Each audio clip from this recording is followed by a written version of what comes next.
राम ने मरम वचन सीता जब बोला, हा राम हा लक्ष्मण कह के, हा सीता कह के जब वो गिरा मृग, तो सीता को लगा मानो राम जी संकट में है।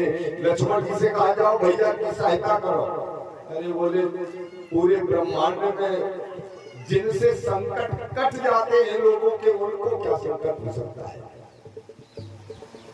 तो मरम वचन बोला। तब लक्ष्मण जी को सीता जी ने बताया, अरे पागल हम तुम्हारी माता जी नहीं है, यही मरम है, और उल्टा सीधा कुछ नहीं कहा है, गलत बात। लोग कहते हैं कि ऐसा बोल दिया वैसा बोल दिया, नहीं। लक्ष्मण जी को बोला कि बेटा हम तुम्हारी माता जी नहीं है, तुम्हारी माता जी अग्नि में प्रवेश कर चुकी है, और तुम जाओ अपने भैया की सहायता करो। यही कहा। तब लक्ष्मण जी ने वहां रेखा खींची है, तब रेखा खींच दी और चले गए। इधर रावण आता है, और रावण ने माता सीता का हरण कर लिया। और जब माता सीता का हरण कर लिया तो लंका लेके चला गया। और इधर भगवान राम जब लौटे कुटिया पे, तो कुटिया सोनी है, कुटिया सोनी है। बोले लक्ष्मण सीता कहाँ है? बोले भगवान हम यहीं छोड़ गए। बोले तुमने कोई सुरक्षा नहीं की? बोले प्रभु सुरक्षा तो सब की, अगर माता रेखा न लागी होती तो शायद कोई उठा के न ले गया हो, कोई चोर, कोई निशाचर। जो मर्यादा की रेखा होती है उसको लांघना मन यही पड़ना होगा।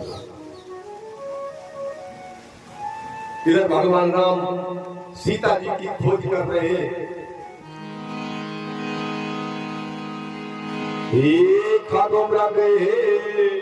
मधुकर प्रेमी तुम देखी सीता मृग ने।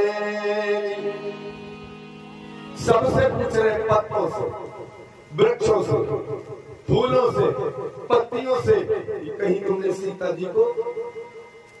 आजकल को भैया हो तो गोली मार देते, या कहा तो तुम घर आते कैसे वे चली गई।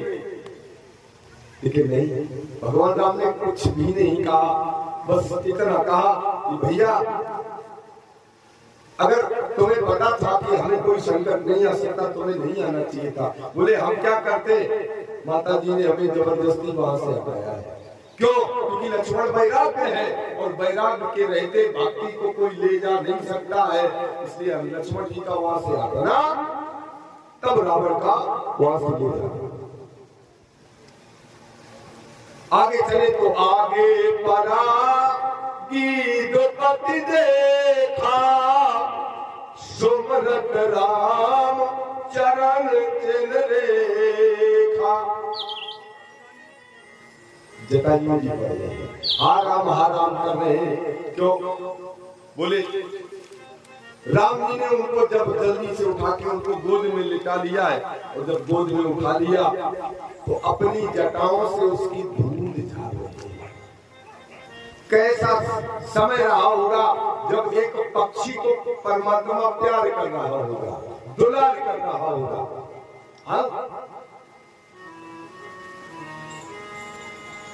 क्योंकि राजा दशरथ से वरदान मिल चुका है इनको कि तुम्हारा बड़ा पुत्र मेरी क्रिया कर्म करे, इसलिए परमात्मा भगवान ने ते की क्रिया जथोचित निज कर कीनी राम,